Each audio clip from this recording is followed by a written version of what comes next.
Clôture ce mercredi de la première édition des États généraux de l'investissement en Haïti. Plusieurs résolutions ont été adoptées à l'issue de ce forum, notamment la mise en place d'un comité de suivi qui aura pour mission d'aider à mettre en application les recommandations faites lors de cette édition. Après 3 journées de discussions très animées sur la problématique de l'investissement en Haïti à l'Hôtel Caribé, les principaux acteurs du secteur économique haïtien ont adopté au moins 4 grandes décisions. Ces mesures qui doivent permettre une amélioration de la croissance économique consistent entre autres en la création d'un comité chargé de définir la politique nationale d'investissement. Le ministre du Commerce, Wilson Lalo, nous en dit plus. Toute partie prenante qui était engagée dans le processus, ils vont mettre ensemble pour nous créer un comité de pilotage, c'est-à-dire un comité qui va faire suivi de toute décision qu'il prend pendant 2 jours, pour assurer que chaque monde en ce qui le concerne, que le monde remplit le rôle. Deuxième grande mesure, c'est la mise en place d'un groupe de travail sur la législation des affaires. L'autre mesure que nous prenons, c'est une mesure pour nous mettre en place un centre qui pourra encadrer le développement entreprise et entrepreneuriat dans le pays. À ces mesures s'ajoute un projet qui vise à moderniser le processus de création d'une entreprise à travers le développement de la plateforme logicielle en Haïti, indique de plus M. Lalo. La BID financer pour nous le recrutement d'une firme internationale dans le cadre de Microsoft pour aider à développer la plateforme logicielle qui va le permettre que le chita dans le moment prochain ou en Australie, que le chita aux États-Unis ou je ne sais pas où encore, il doit incorporer une entreprise. Là, il y a un événement qui a fait le déplacer. Il y a une fois, le pour venir signer un notaire parce que nous avons obtenu une loi sur signature électronique passée au niveau du Parlement. Ça, nous pouvons nous obliger de déplacer une fois un notaire. Avec la tenue du 2e forum sur l'investissement, suivi 4 mois plus tard de ces États généraux, il est clair que l'administration Martelly entend faire de la croissance économique un vecteur de création d'emplois. Cependant, l'indice d'un climat sécuritaire précaire, comme c'est le cas à Port-au-Prince ces dernières semaines, risque de compromettre les chances du pouvoir en place d'atteindre ses objectifs. Conscient du problème, le ministre Wilson Lalo opte pour une solution collective. Parce que j'ai passé une sorte de slogan qui dit la sécurité, ça se partage. La sécurité, ce n'est pas l'affaire de un individu, ce n'est pas l'affaire de la police, c'est l'affaire de tout pays. C'est que si nous-mêmes nous estimons que les sécurités sont mal publiques, nous avons décrété que les sécurités sont mal publiques et nous mobiliser pour nous régler la question de la sécurité. Naturellement, nous allons faire des exigences à l'autorité qui est placée pour faire travail là, pour faire travail par nous, pour nous-mêmes nous dire n'a pas accompagner. Parce que si la société n'a pas voulu la sécurité, pas de sécurité. Haïti n'est pas dans une situation économique désespérée, soutient Paul Collier, le célèbre économiste anglais, qui a récemment rédigé un rapport favorable sur le pays. Un constat dont les autorités sont conscientes, même si leur marge de manœuvre est très faible. Désaccord entre le professeur Rony Desroches et l'historien Georges Michel en ce qui a trait à la publication ou non de l'amendement de la Constitution. Si le professeur Desroches se prononce en faveur de cette publication, Georges Michel s'oppose catégoriquement à la publication de la loi mère amendée par la 48e législature. Il y a 4 points en particulier qui pour nous sont extrêmement importants. Premièrement, la question de la double ou de la multiple nationalité. N'est-ce pas, parce que nous savons qu'il y a beaucoup d'Haïtiens, n'est-ce pas, qui n'arrivent pas à récupérer leur passeport haïtien parce qu'ils avaient pris une nationalité d'un autre pays, etc. Eh bien, ceci viendrait résoudre le problème, car nous savons que Haïti est l'un des rares pays où il n'est pas possible d'avoir une double nationalité. Et nous savons tout l'apport de la diaspora à l'économie haïtienne et, n'est-ce pas, à la vie nationale d'une façon générale. Ça, c'est un premier point extrêmement important. Je pense que nous devons résoudre ce problème. Deuxièmement, il y a aussi le Conseil constitutionnel. Regardez, Wendell, le problème qui se pose aujourd'hui. Nous traînons depuis plusieurs mois un conflit entre le Parlement et l'exécutif. L'une des fonctions de la Cour du Conseil constitutionnel, c'est justement en cas de conflit entre ces deux pouvoirs, eh bien de trancher dans ces conflits. Si nous avions ce Conseil constitutionnel, aujourd'hui nous n'aurions pas à traîner ce problème pendant des mois, des semaines, etc.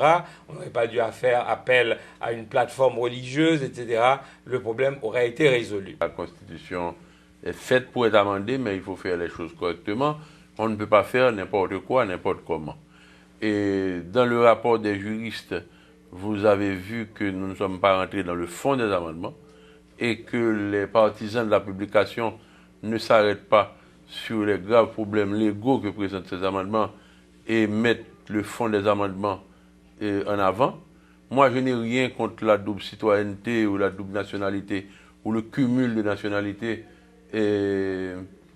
parce que quand j'étais à la Constituante, j'avais demandé que l'on conserve l'article de la Constitution 83 qui prévoyait la pluricitoyenneté. J'ai été mis en minorité.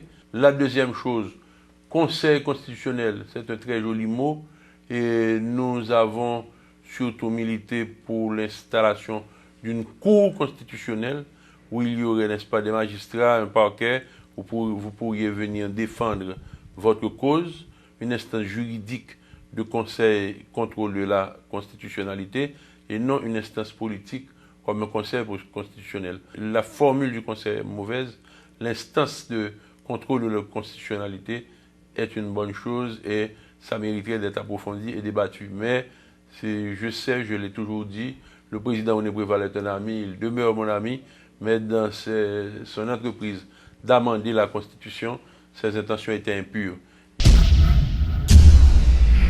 L'unité de lutte contre la corruption, l'ULCC, a soumis lundi au parquet de Port-au-Prince le dossier d'une dizaine d'institutions publiques où des cas de corruption ont été enregistrés. Plusieurs organismes, dont le Fonds d'assistance économique et sociale, le FAES, ainsi que la Télévision nationale d'Haïti, la TNH, sont concernés par cette enquête du parquet de Port-au-Prince suite à des informations de l'unité de lutte contre la corruption.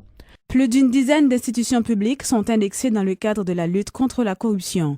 L'ULCC, dont la mission est de combattre ce fléau, a soumis au parquet une liste dans laquelle figurent 14 cas. Saisi du dossier, le chef du parquet, Jean-Rodel Senatus, nous en parle. Et j'en suis capable de sous liste que directeur ULCC a là, toute institution de l'État est censée indexer dans la lutte contre la corruption. Mairie est indexée, parce que dans la mairie, il y a des autres qui ont fait. Il y a des autres qui ont fait dans la télévision nationale d'Haïti. Dossier arrivé là, devant nous. Il y a des autres qui ont fait en dans conseil électoral provisoire qui sont passés là, et ça qui était passé avant, que nous avons gagné pour nous travailler sur lui. Il y a des autres qui ont fait dans ONA, que le commissaire gouvernement va travailler sur lui. FAES, il y a des autres qui ont fait là-dedans, que nous allons travailler. Pour vous dire que nous avons du pain sur la planche. Devant l'ampleur de la tâche, le commissaire n'entend pas baisser les bras. Maître Jean-René Senatus réaffirme son engagement à combattre la corruption sous toutes ses formes. Moi-même, je prends engagement avec substitut pour nous travailler. Mais la population a également sa partition à jouer dans la lutte. Assez souvent, les gens qui sont victimes de corruption, c'est Timachan qui est contribuable. C'est monsieur qui a fait commerce, là. C'est monsieur qui a fait ministrie, c'est lui qui est victime. Il faut que lui-même tout le porte plainte. Je vais vous dire rapidement. Dans la justice, il dit qu'il est corrompu. Mais il y a des gens qui prennent quoi sur le commissaire gouvernement qui a dit sénateur Jean-Renel de tel cob pour laguer tel monde. Ou même là, le cob là, quand vendredi ça arrivé là, je prête cob dans poche moi pour y aller bail voler qui besoin faire corruption pour me camarer.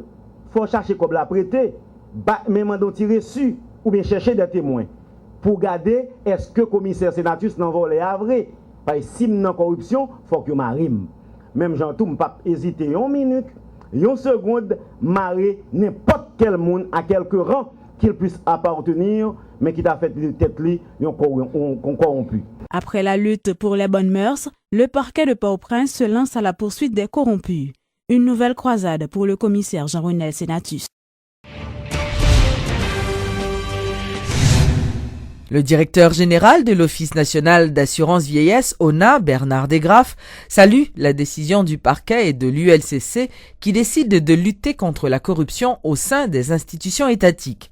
Monsieur Desgraffes a fait remarquer que l'ONA a pris une nouvelle direction depuis son arrivée à la tête de cette administration publique. C'est au problème de fraude, détournement de fonds qui était fait dans l'annexe l'ONA Jacmel. Donc le problème là pas de jamais résoudre. Là nous arrivons, nous reprenons, nous gardons ça lié, nous faisons enquête sur lui, nous montons une direction audit interne qui pas existé, qui existait de nom mais qui pas de gain. Et cadre valable là-dedans, nous remembrer lui pour que lui fait travail lui, là l'enquêter sur dossier, lui joindre aux différences entre ça qui était déclaré avant qui était ou perte de 13 millions, lui joindre lui-même comptabiliser avec pièces justificatives tout ça le joindre bail que tout évalué à 23 millions de gourdes. Et le dossier était déjà dans mes ULCC, il était déjà dans mes cours supérieurs des comptes. Nous-mêmes, ça nous fait, nous avons renouvelé plainte là, au niveau du tribunal civil de Jacmel. Donc c'est un dossier que nous-mêmes nous poursuivons, mais ce dossier que nous venons joindre et que nous ne pouvons pas quitter, passer dans perte et profit, nous ne pouvons pas casser, faire couvrir ça avec elle. Puisque nous-mêmes, nous là pour faire une gestion transparente, c'est bon pour nous au contraire, puisque nous-mêmes, nous avons demandé ça. Le ministère des Haïtiens vivant à l'étranger se prépare à célébrer grandiosement la Journée nationale de la diaspora le 20 avril prochain autour du thème « Haïti a besoin de sa diaspora ». Une semaine d'activités est programmée pour marquer cette date et un comité est déjà mis sur pied au sein de la MAV pour préparer ces activités qui visent à rendre hommage aux fils d'Haïti qui vivent en dehors du pays. Le ministère des Haïtiens vivant à l'étranger annonce publiquement et officiellement que cette année, comme l'année avant, on confirme la célébration de cette journée, mais aussi on annonce aussi que toute la semaine du 16 au 22 sera une semaine d'activité autour de la journée nationale de la diaspora. Elle commencera le lundi avec l'ouverture officielle de cette semaine, conférence débat. Dans le mardi, il y aura des échanges nous allons inviter des éléments importants de la diaspora à venir nous parler de leur expérience, de ce qu'ils comptent faire, de ce qu'ils font. Le mercredi, on va demander au président des deux chambres du Sénat de la République, de la Chambre des députés, de venir nous parler des différents sujets, des lois éventuellement, qui seront votées dans l'intérêt de cette diaspora, pour aboutir à la journée elle-même de la diaspora qui sera le vendredi, où il y aura une journée officielle organisée sous le patronat du président de la République, M. Joseph Michel Martelly, avec tout un programme culturel. Et cette semaine se terminera par des activités sportives qui incluront matchs de football, de volleyball et, pour la première fois, nous allons organiser un marathon de 32 km, marathon dans lequel participera des Haïtiens de la diaspora ainsi que des Haïtiens qui vivent en Haïti.